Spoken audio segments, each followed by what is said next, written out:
उस शख्स ने क्या गुनाह किया, क्या कसूर है उनका, किस बात की माफी? क्योंकि वो भारत जोड़ रहे हैं, ये कसूर है राहुल गांधी का। माफी तो आपको मांगनी चाहिए। 15 लाख के झूठे जुमले के लिए माफी मांगो, बढ़ती हुई महंगाई के लिए माफी मांगो। प्रधानमंत्री जी, माफी तो आपको मांगनी चाहिए।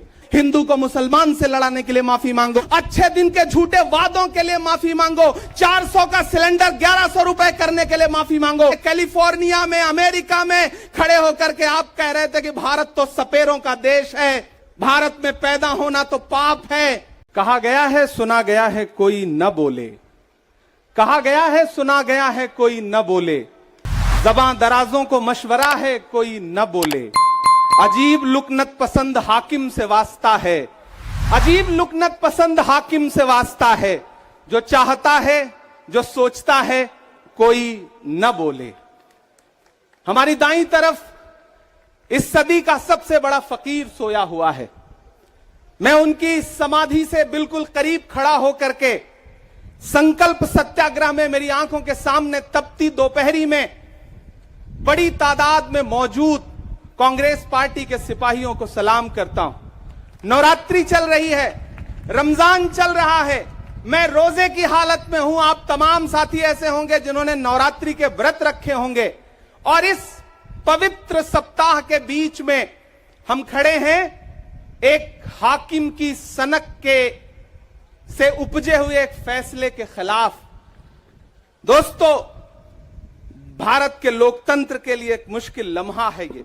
याद करिए, जब हाकिम की सनक की वजह से आप लाइनों में लग करके अपने पैसे बदलवाने के लिए बैंकों के साथियों से विनती कर रहे थे, चरौरी मिन्नत कर रहे थे, तब सबसे बड़ी आवाज बन के कौन बोल रहा था? राहुल गांधी। नतीजा क्या निकला? उनकी एसपीजी सुरक्षा वापस ले ली गई। याद करिए, जब गब्बर सिंह टैक्स लगा करके छोटे व्यापारियों को बर्बाद करने का सपना पाला था इस सरकार ने, तो सबसे मजबूत आवाज बन के कौन बोल रहा था? राहुल गांधी।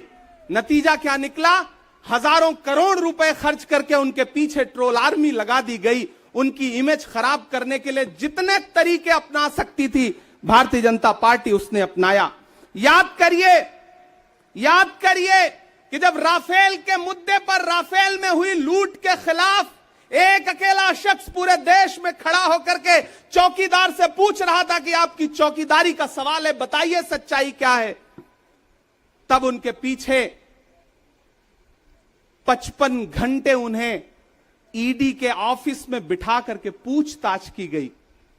मेरे भाई, उस शख्स ने क्या गुनाह किया, क्या कसूर है उनका? उनका कसूर इतना है कि जब देश में नफरतें सर चढ़ करके बोल रही थी, तो उस शख्स ने कहा कि मैं भारत जोड़ने के लिए अपने पैर के छालों की परवाह किए बगैर 4000 किलोमीटर चलूंगा। यह कसूर है राहुल गांधी का। यह कसूर है राहुल गांधी का कि वह एक शहीद पिता के बेटे हैं। यह कसूर है उनका। यह कसूर है उनका कि उनकी दादी ने इस देश की मिट्टी के लिए अपने खून का एक एक कतरा कुर्बान कर दिया। यह कसूर है उनका। आज भारतीय जनता पार्टी के लोग हाउस में खड़े होकर के, सदन शुरू होते ही 1 मिनट भी सदन नहीं शुरू हुआ रहता था, और खड़े होकर के राहुल गांधी माफी मांगो के नारे शुरू कर देते थे। किस बात की माफी? क्योंकि वो भारत जोड़ रहे हैं, वो लोकतंत्र को बचाने की बात कर रहे हैं। अरे भाजपाइयों, माफी तो आपको मांगनी चाहिए। 15 लाख के झूठे जुमले के लिए माफी मांगो, बढ़ती हुई महंगाई के लिए माफी मांगो, अच्छे दिन के झूठे वादों के लिए माफी मांगो, लोकतंत्र को कुचलने के लिए माफी मांगो, महंगाई के खिलाफ माफी मांगो, 400 का सिलेंडर 1100 रुपए करने के लिए माफी मांगो, 58 रुपए का पेट्रोल 100 रुपए का करने के लिए माफी मांगो, हिंदू को मुसलमान से लड़ाने के लिए माफी मांगो, सिख को ईसाई से लड़ाने के लिए माफी मांगो। माफी तो तुम मांगो। और अगर तुम ये कहते हो कि राहुल गांधी ने विदेश में जाकर के भारत का अपमान किया, तो प्रधानमंत्री जी, मैं आपसे पूछना चाहता हूं कि जब दोहा में, शंघाई में, कैलिफोर्निया में, अमेरिका में खड़े होकर के आप कह रहे थे कि भारत तो सपेरों का देश है, भारत में पैदा होना तो पाप है, प्रधानमंत्री जी, माफी तो आपको मांगनी चाहिए। मैं आज प्रियंका दीदी को सुन रहा था, मेरी आंखों में आंसू थे उनका भाषण सुन करके।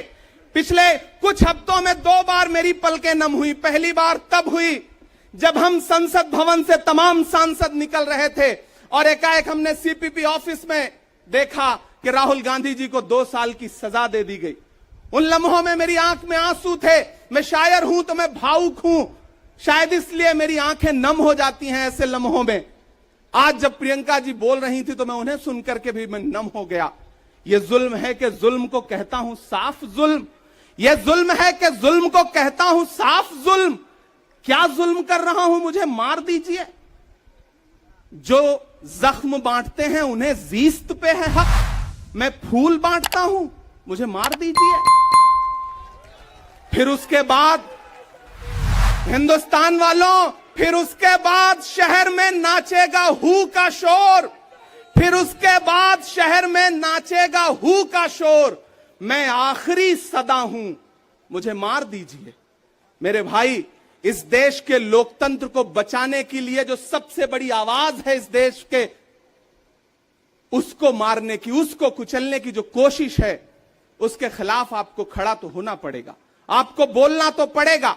मैं कभी कभी सोचता हूं कि जब मैं कभी समाधि पर जाऊं तो क्या मुंह दिखाऊंगा महात्मा गांधी को, मैं क्या मुंह दिखाऊंगा राजीव जी को, हम क्या मुंह दिखाएंगे इंदिरा जी को, कि उनके वारिस के साथ, उनके घर के चश्मो चिराग के साथ इस तरह की अपमानजनक बातें की जा रही हैं और देश खामोश बैठा है।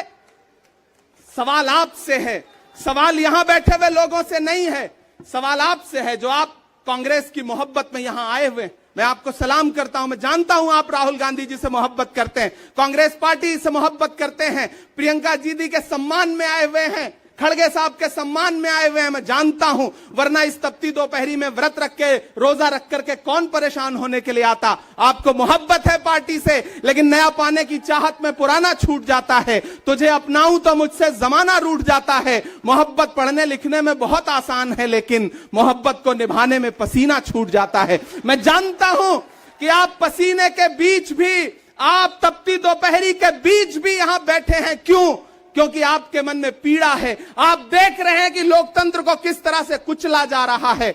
मेरे भाई, ये एक मुश्किल वक्त है। मैं इस मंच पर खड़ा होकर के, गांधी समाधि के इस मंच पर खड़ा होकर के पूरे देश का आह्वान करता हूं कि अब समय राहुल गांधी के सत्याग्रह का नहीं है। अब राहुल गांधी जी से आगे बढ़ करके देश के एक एक व्यक्ति के ऊपर बात आ गई है। एक ऐसी आवाज जो आपके लिए संसद में बोल रही थी। कसूर क्या था? उन्होंने प्रधानमंत्री जी के भ्रष्टाचारी मित्रों के खिलाफ आवाज उठाई। उन्होंने पूछा कि 20,000 करोड़ रुपया कहां से आया अडानी की कंपनियों में। उन्होंने पूछा कि नीरव मोदी ने, ललित मोदी ने, मेहुल चौकसी ने जो इस देश को लूटा है, उसका जवाब प्रधानमंत्री जी को देना पड़ेगा। अगर प्रधानमंत्री जी इतना कहने से आप राहुल गांधी जी की सदस्यता ले लेंगे तो हम तमाम सांसद तैयार हैं। ले लीजिए हमारी सदस्यता, लेकिन हम रुकने वाले नहीं हैं, हम झुकने वाले नहीं हैं। हम मुसलसल बोलते रहेंगे। मैं हिंदुस्तान के लोगों से कहना चाहता हूं कि हमने सहराओं में हासिल किया आसानी से, तुम समंदर में भी रहकर न मिले पानी से। यह सियासत के दिए सबके हवाले न करो, मुल्क बिक जाता है एक शख्स की नादानी से। इस शख्स की नादानी से देश बिक रहा है, लोकतंत्र मटिया मेट हो रहा है, संविधान को कुचला जा रहा है। और वो आखिरी सदा जो 7 फरवरी को गूंजी थी पार्लियामेंट में, उसको भी खामोश करने के लिए उसे संसद से निकाल दिया गया है। मैं देश से कहना चाहता हूं कि उन्होंने राहुल गांधी जी को संसद से निकाल दिया है। देश सुने इस बात को कि नरेंद्र मोदी जी और उनकी सरकार ने साम दाम दंड भेद इस्तेमाल करके राहुल गांधी को संसद से निकाल दिया है। अब देश के ऊपर फैसला है। उन्होंने संसद से निकाला है। देश के लोगों, राहुल गांधी को अपने दिल में रखो, अपने दिल में बिठाओ, निकलो पूरे देश में, करो सत्याग्रह। देखते हैं इस हुकूमत की तानाशाही में कितनी ताकत है। अगर कांग्रेस का एक एक कार्यकर्ता जो अपने घरों पर कहीं बैठा हुआ है, मैं उससे भी आह्वान कर रहा हूं कि राहुल गांधी से बढ़कर के ये मसला इस देश के लोकतंत्र तक आ गया है, इसे बचाइए। और राहुल जी शायद अपने घर पर होंगे, यहां हम हजारों की तादाद में उनको समर्थन देने के लिए जुटे हैं। मैं तो बस इतना कह रहा हूं कि मेरे भाई, आपको एक बात समझनी है, और वो ये है कि इस मुश्किल वक्त में हमें राहुल जी से ये कहना है कि लहू में भीगे तमाम मौसम गवाही देंगे कि तुम खड़े थे। एक आखिरी नज्म सुना करके मैं आपसे विदा लूंगा कि लहू में भीगे तमाम मौसम गवाही देंगे कि तुम खड़े थे। शहर का सूरज गवाही देगा कि जब अंधेरों की कोख से निकलने वाले ये सोचते थे कि कोई जुगनू बचा नहीं है, तो तुम खड़े थे, तुम खड़े थे।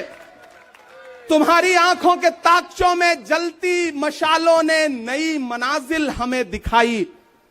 तुम्हारे भाई, तुम्हारी बहनें, तुम्हारी माएं, तुम्हारी मिट्टी का जर्रा जर्रा गवाही देगा कि तुम खड़े थे।